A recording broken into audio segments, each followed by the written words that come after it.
Hello and welcome to On the Kerbs. This is a very special edition because we have got a returning guest in the form of Isabella Abreu. We just realised we haven't spoken in about 2 years properly on a face-to-face kind of basis like this, and there's some pretty good news behind why now is the time for a comeback. So, do you want to break the news, Isabella, or would you like me to do it? What are your plans for 2026? So this year, my plan is that I am going to be racing in Formula 4 in the French Championship in the FFSA Academy. Only that first Cuban driver and first female Cuban driver to Yes. do that as well. So you are once again just making history wherever you go. Well, it was a long time coming. I've been, doing the most I can to be able to make this jump and to be able to be the first Cuban. It's insane. We've had Cubans in NASCAR and every other sport athleticism, but in motorsports, this is the first time in European, single seaters that a Formula 4 Cuban driver is going to be there. I was also born in Cuba, so it's kind of like very close to my heart to be able to represent a country that's never been there. So let's take it back slightly. How long have you known slash hoped that this was in the pipeline, and how difficult was it to not get ahead of yourself? Because obviously, once that's teased, you must be thinking, right, how do I not let this chance get away from me? Right. So it's been as I said, a long time coming because I have been, ever since October, I knew this was happening. I've been in contact with friends and, it was really difficult because the sponsorships and the networking and the emails and it's a long process. It's a full-time job. That's why people have Hmm. managements. I've been the only one. So, yeah, it was really difficult to keep it in, behind the scenes until yesterday that I decided to put it out there because I got the confirmation from France that yes, we're doing it, everything's good to go. I was the last one to register. So it was everything aligned perfectly. Nerve-wracking. Yeah. And yeah, no, it was more difficult than anything, but we're here and we're doing it. I love that you found out yesterday, so at that time of recording, and you just immediately went, right, I'm letting everyone know now. I can't keep this in any longer. We're going for I'm Cuban. I cannot keep things in. I have to tell everybody. And more so the fact that I secured my sponsorship yesterday as well.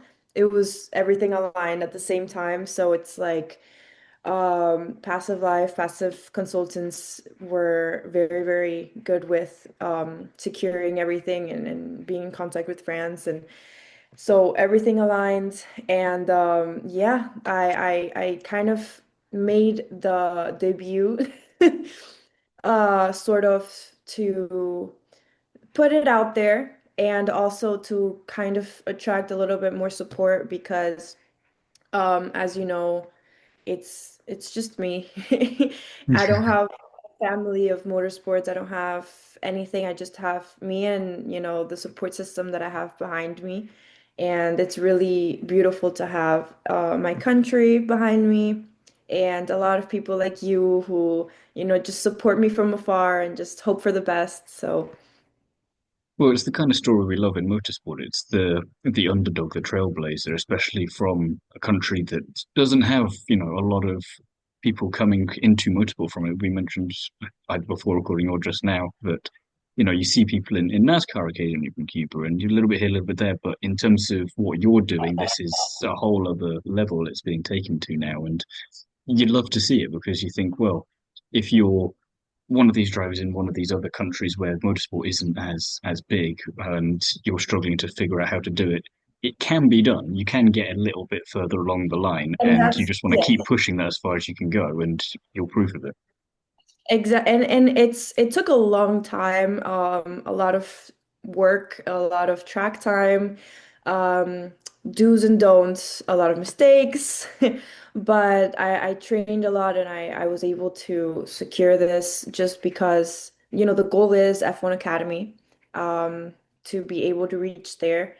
and it is probably going to be very, very immense for my people to see somebody racing in F1 weekends with, F1 Academy, which is such a big platform for women to, catapult them into bigger racing series and championships. So it's kind of very exciting. This is the first step, and I don't want to get ahead of myself, but I'm just gonna put in everything I have, all of the work. I know I will put in my entire being into this championship. I And believe you. this, yes, you know that. And this season, I'm gonna juice it just to be able to get there and make it happen. And like you say, we've seen with wildcard drivers with F1 Academy as well, with how they're treating those that a lot of the time, even if you get that one chance in F1 Academy for a weekend and it doesn't necessarily go well, it still might get you onto that grid for the following season. So just turning up and being able to show that you're willing to put in the work and get there, then you get rewarded with this giant spotlight as in a case of maybe you get backed by a team, maybe you get backed by a big brand. And it doesn't help in the traditional way that people think it would help in motorsport in terms of, oh, then you go straight into a different racing series or whatever. It's just about making sure you get that time and exposure. And I think for someone like you, where you've got to fight debatably harder, let's say, than other people do, you need that and you want that, and you can't not benefit from all of that. So fingers crossed on that one for you for definite. But again, like you say, we won't get ahead of ourselves just yet, but we'll keep Get a bit of ahead an of eye on ourselves. it.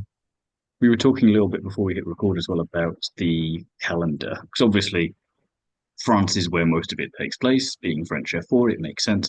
But you do get to go to another couple of circuits as well. So, obvious question and possibly obvious answer is which track are you looking forward to going to the most? And if you can't have Well, the obvious answer, which one are you going for?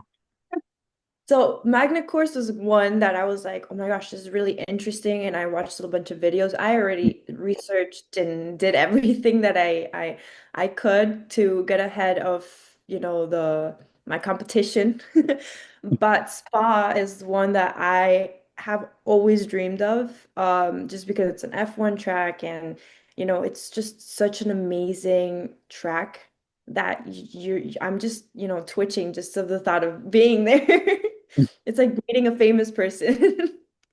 No, very much so. I was checking the calendar up myself as well. So many F4 regional series, you forget who goes where half the time. And Right. as soon as I realized that Spa was on there, I was thinking, oh, she's really going to enjoy that. Nothing against the other circuits, like say Magny-Cours is brilliant as well. And you get to go to Le Castellet. That's gonna maybe, depending on the circuit layout and how much you can see in the car, bend your mind a little bit with all the painted Right. lines. But it's such fun challenges that you get to do because again, this will be your first time at all of these tracks and tracks that you'll have seen F1 Academy race at or F1 race at, like you say. And do you think how much of a challenge do you think that's going to be of going to these places and just going, oh, I'm here? Well, yeah, I mean, I think more so mentally, I have to be strong because it's a dream that I'm gonna be living Mm, this year, more than anything. But also, I've never been in Europe racing. I have been, I've been touristing, but I've never mm, been racing in Europe, and it's completely different to the US. And the opportunities that Europe gives you is a lot bigger than the US, which is kind of sad because I'm here, I'm in Miami, Miami based, but that's where my career is actually gonna take the next step. And learning these new tracks is gonna be more exciting than anything. I'm just I'm just excited to be honest. Like I don't even have words to say this.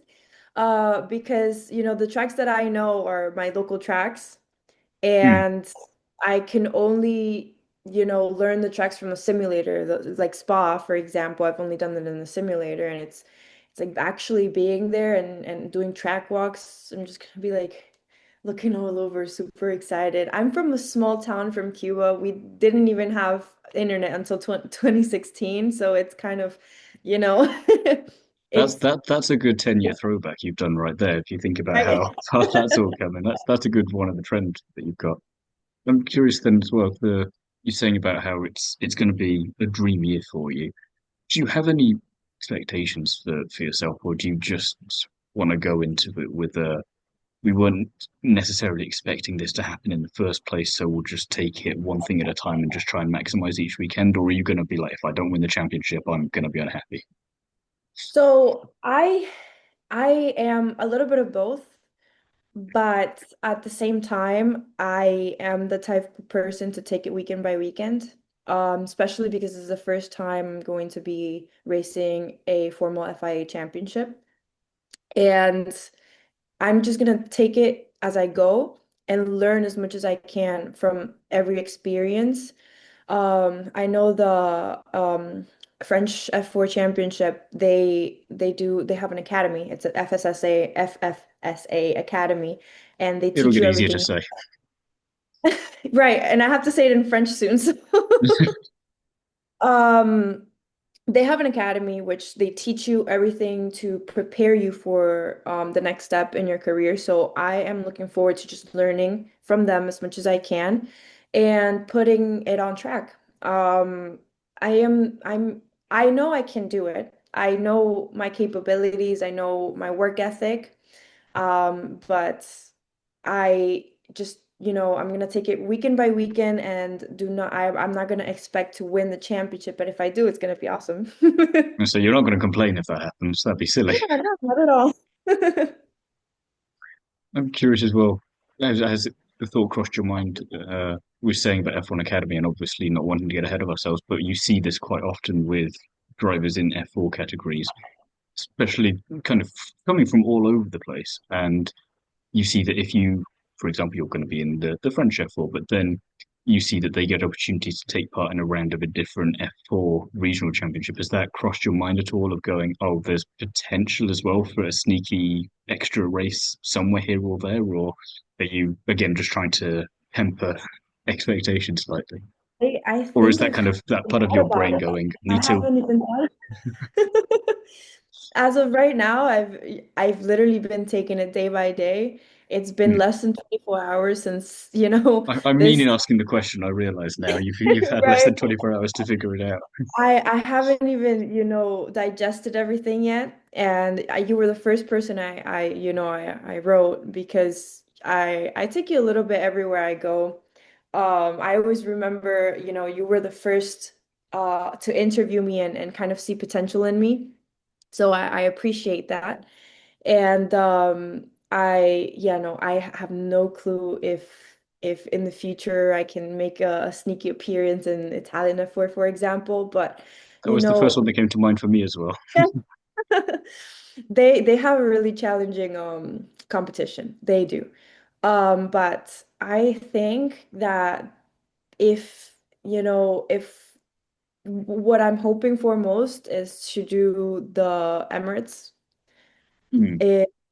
They have really cool tracks and they also have a shorter championship at the end of the year. So maybe I can, after the French F4, jump into, yep. So That's some good thinking there. You're like, yeah, well, why settle for one race here or there? I mean, take it if you can, but let's go for another sneaky championship at the end as right. well. So I like that. I like that. And you saying there some very kind words about me there, but I think in fairness, you've proven me right so far, and I've got no reason to think otherwise. So, I'm thanking you for proving me right in the first place. So this is working I really think well for both of us. I think you should be a medium. You should change career I was paths. going to say backup career, maybe. There we go. I've got something to get a bit extra cash in, perhaps. Uh, so 24 hours in, you've got this news. Can you sum it all up finally in a word or two about how it feels, if possible, preferably without screaming, just Um, pure joy? Scary. I'm very excited, but it's also a scary experience because yes, I have sponsorships lined up, but at the end of the day, it's race by race. And I need to work a lot more, not just on track, but off track to be able to. It's a one-man show and it's not even a man. It's me doing everything. So As long as it looking for, works, that's the main thing, and it appears to be right.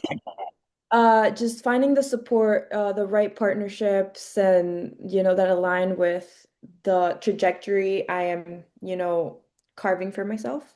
The goal at the end of the year is to finish the championship, no scratches, and then continue from there and just go up from there, and hopefully in the near future F1 Academy, which is if I'm excited right now for the French F4, imagine me, I would probably I'll need jump to in take from a the step back from the wall. laptop next time because the sound will just be too much. Yeah, I'll probably be screaming the entire interview.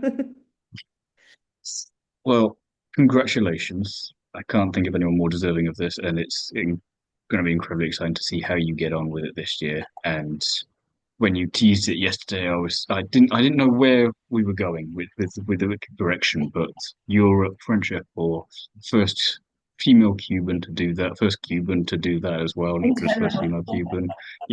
It's an achievement in itself. So you just keep trailblazing from here, basically. So I can't wait to see how you get on.